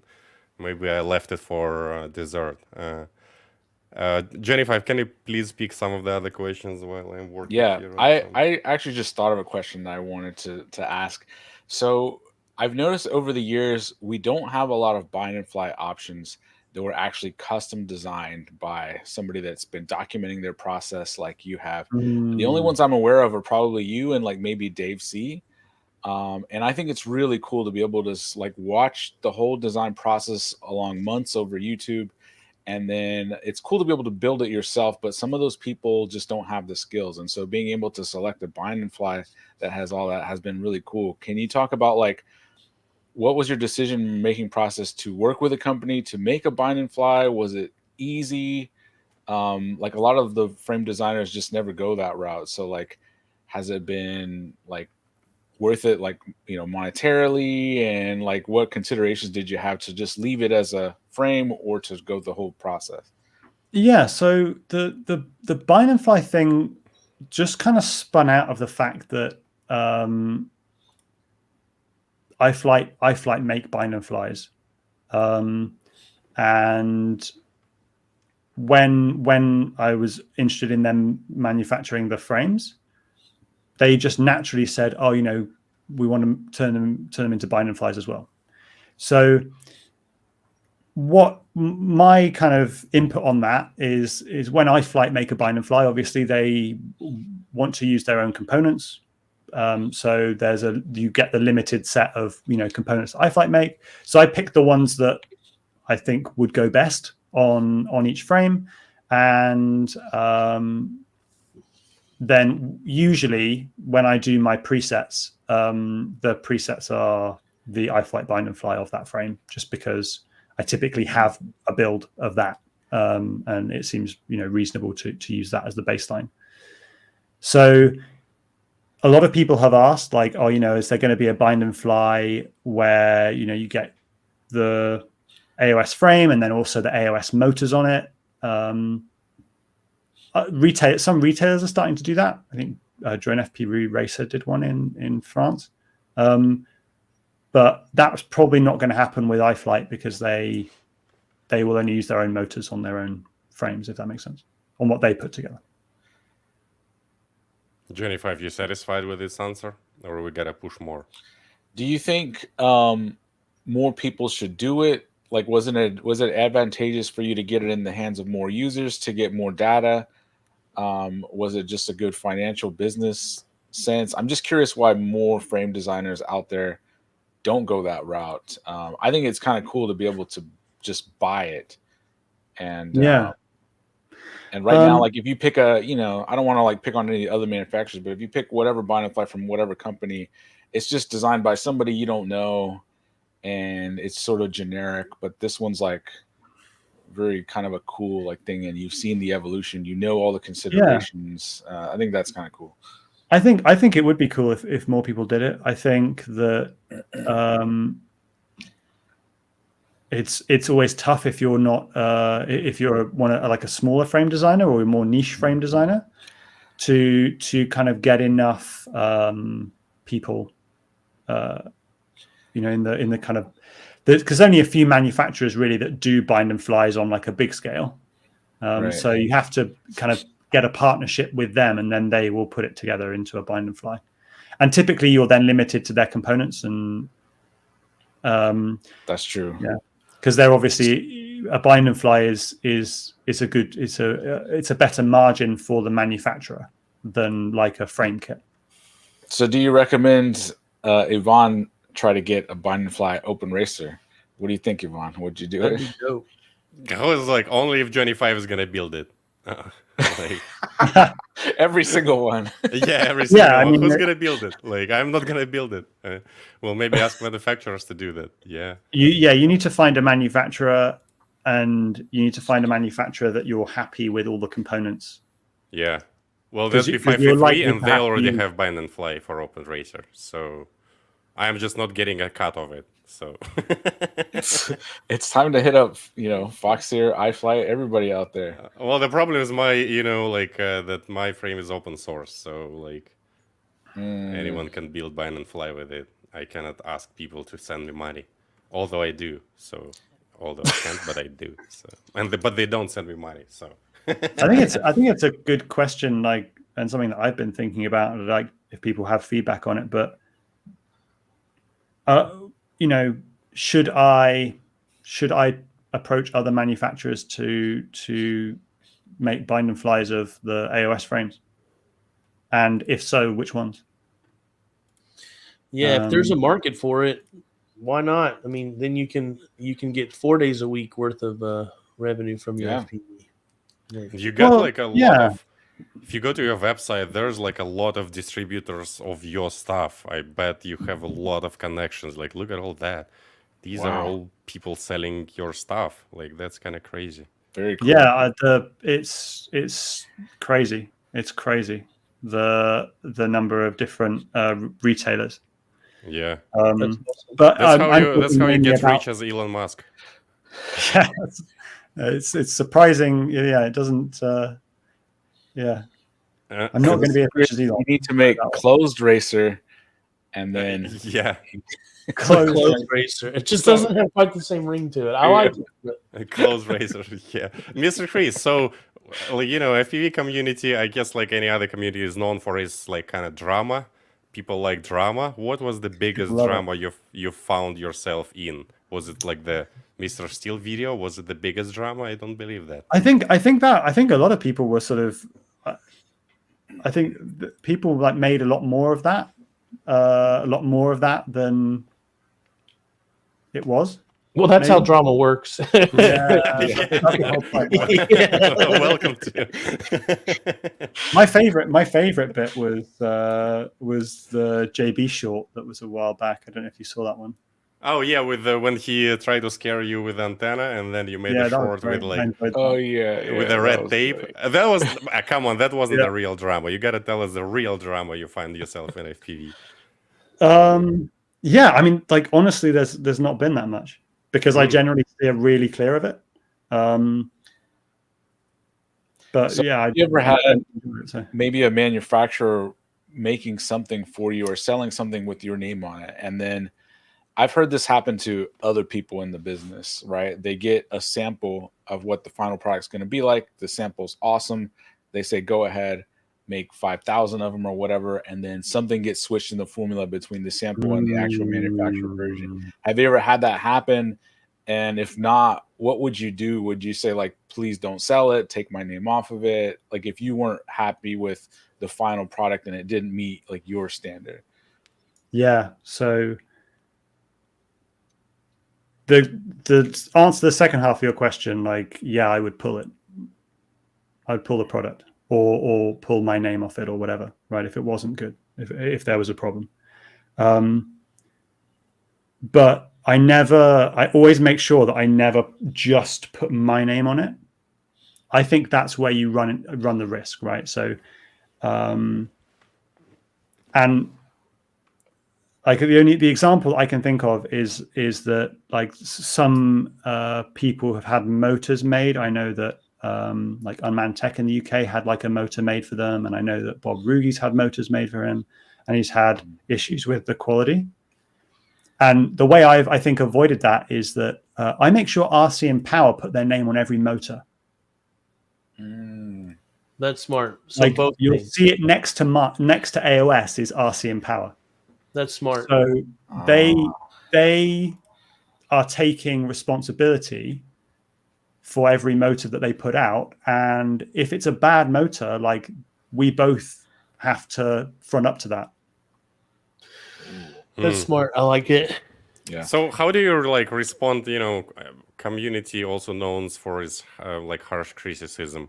How do you respond to people that saying that like your frames are just a marketing gimmick? How do you deal with this type of criticism? I bet you get it a lot. Like I don't know. At least I've seen a lot of people saying that, or maybe thinking that.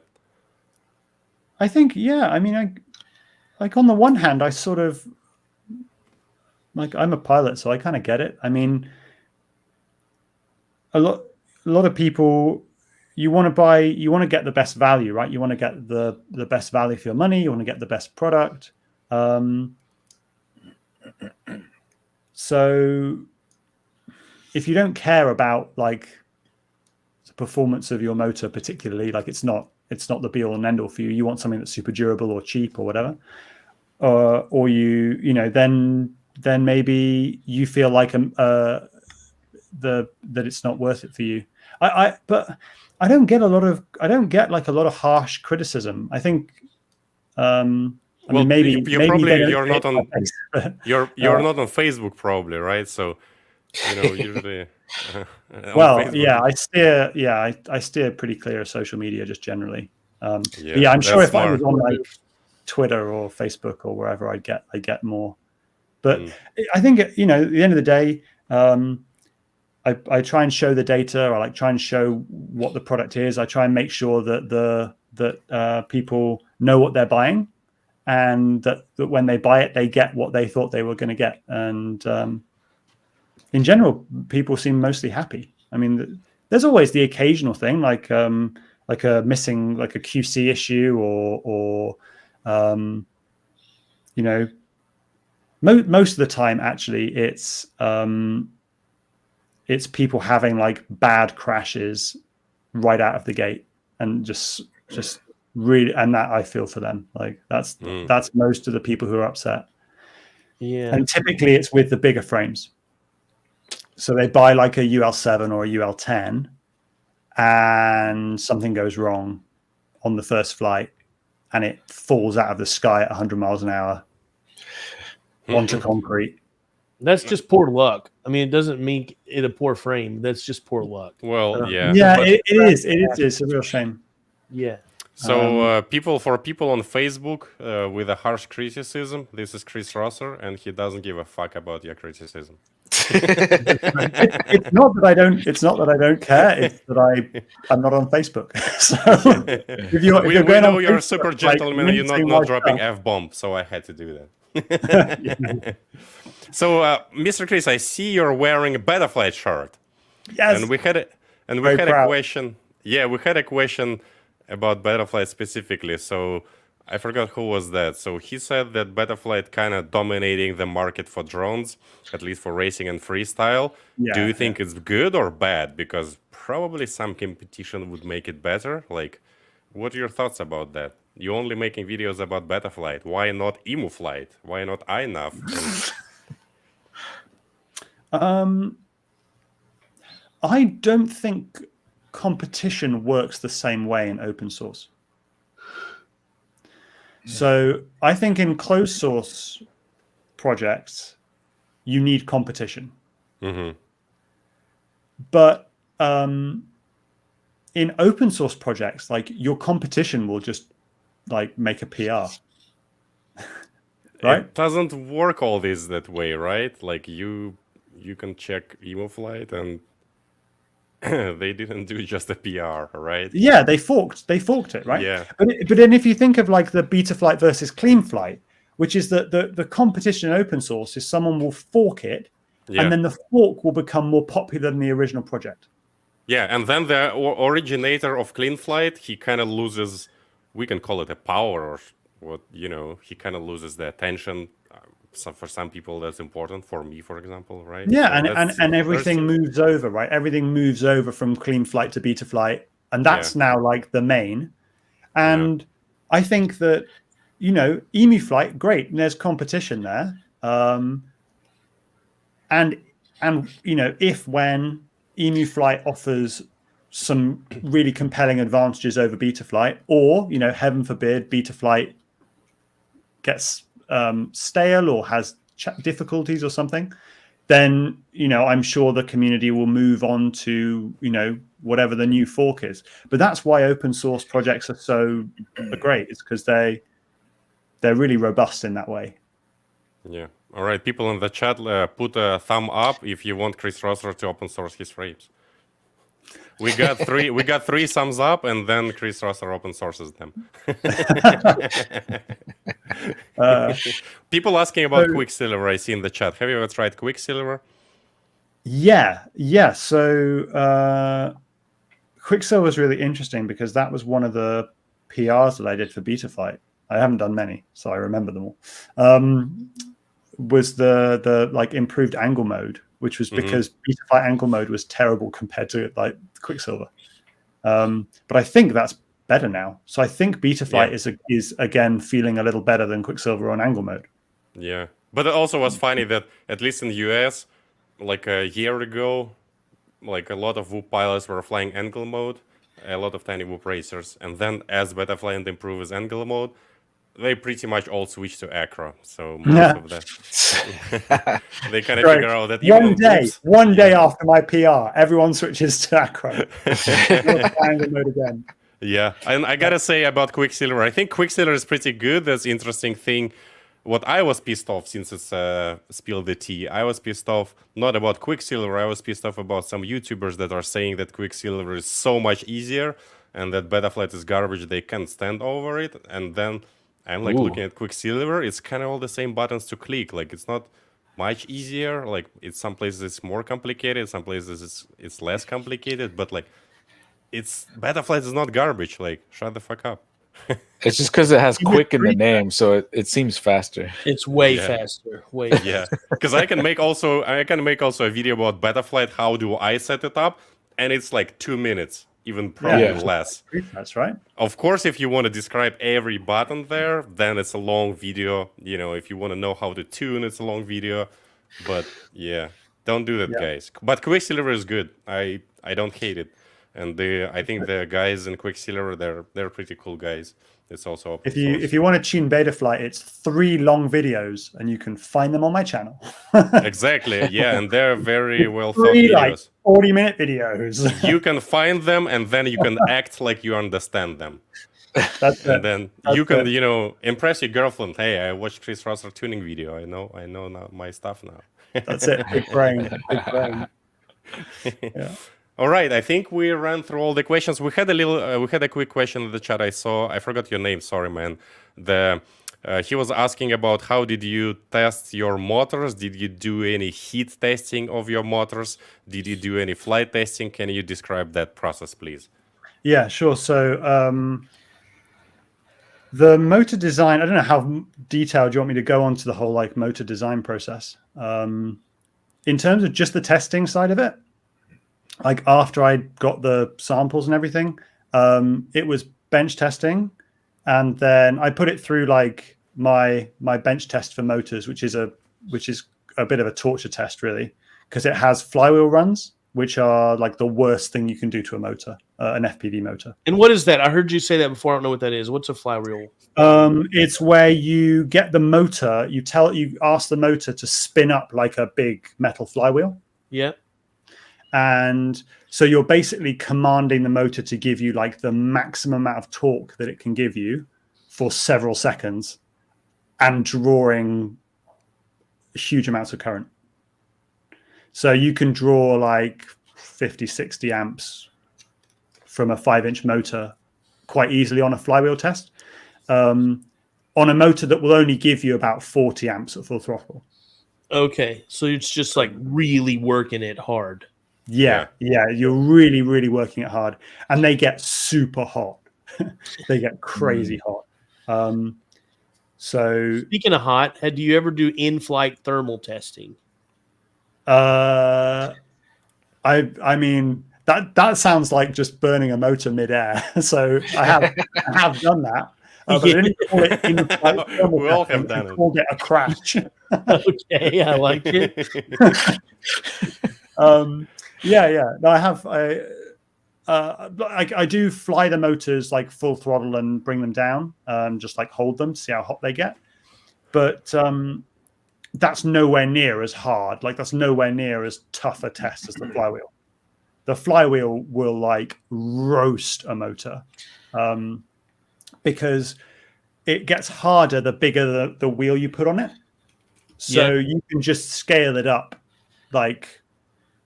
until the motor burns out, pretty much. So you just every time you move to a bigger flywheel, the motor will get even hotter, because it will take longer to spin the flywheel up, and so it will be at that super high power level for longer, and will get even hotter.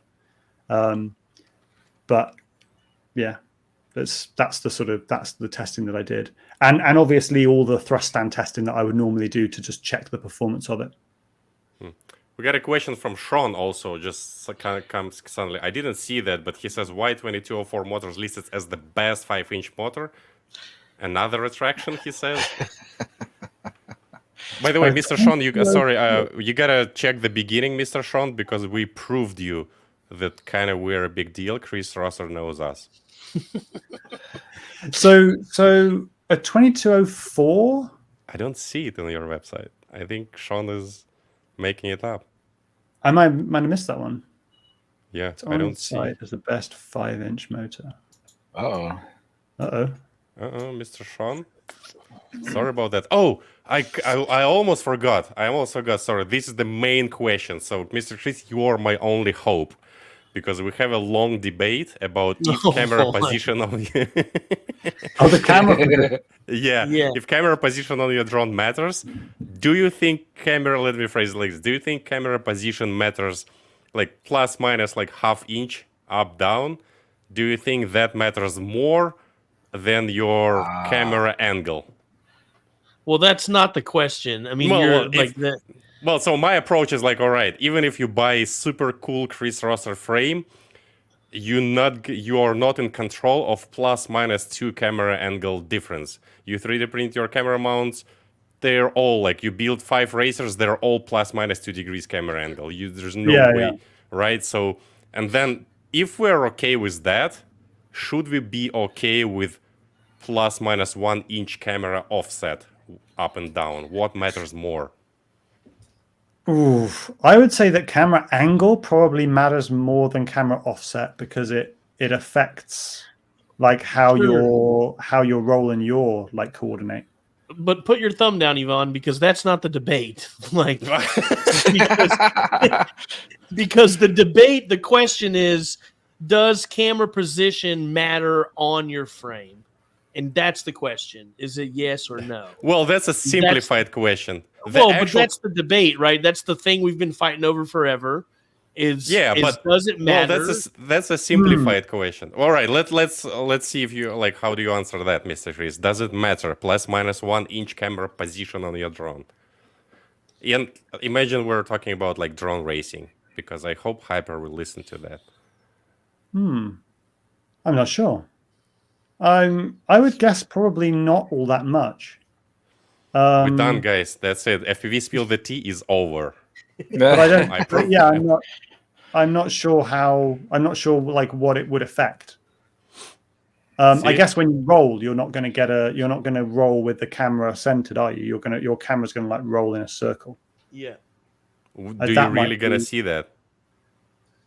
No, maybe not. Maybe you might see it in like that. You might see it in the DVR.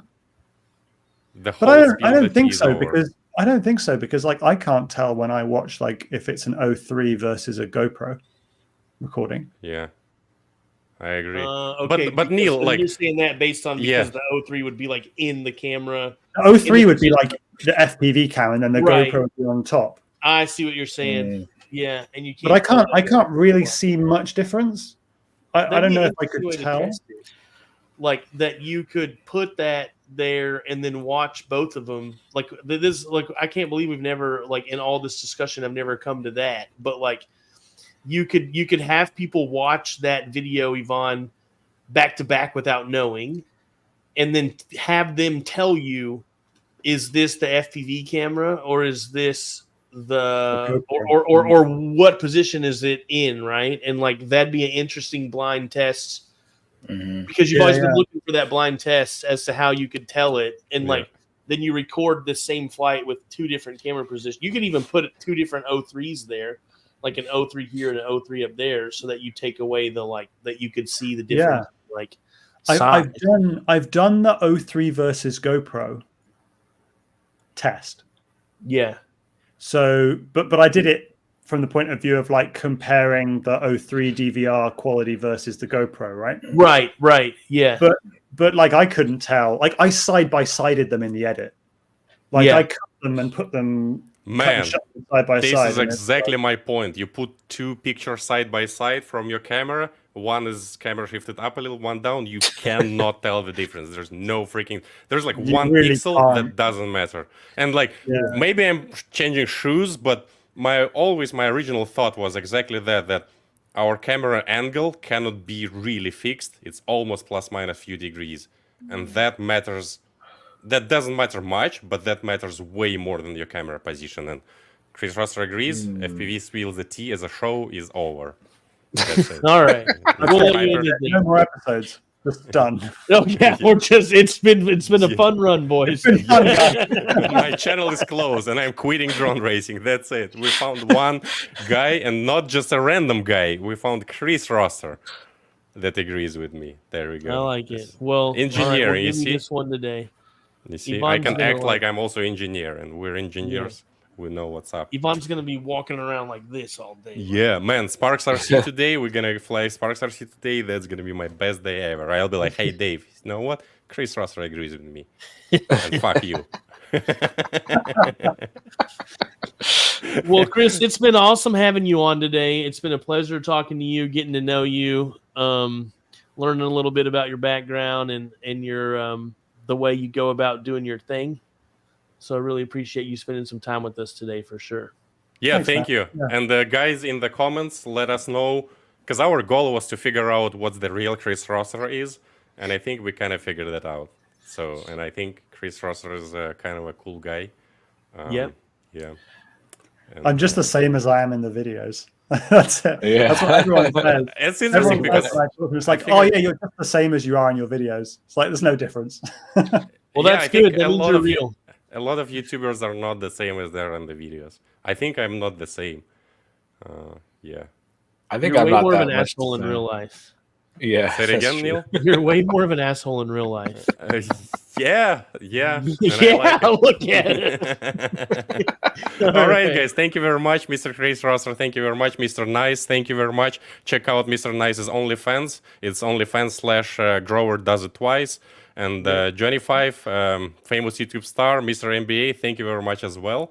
See you guys in the next one. If we're not lazy. All right. Peace. Cheers, guys. Thanks so much.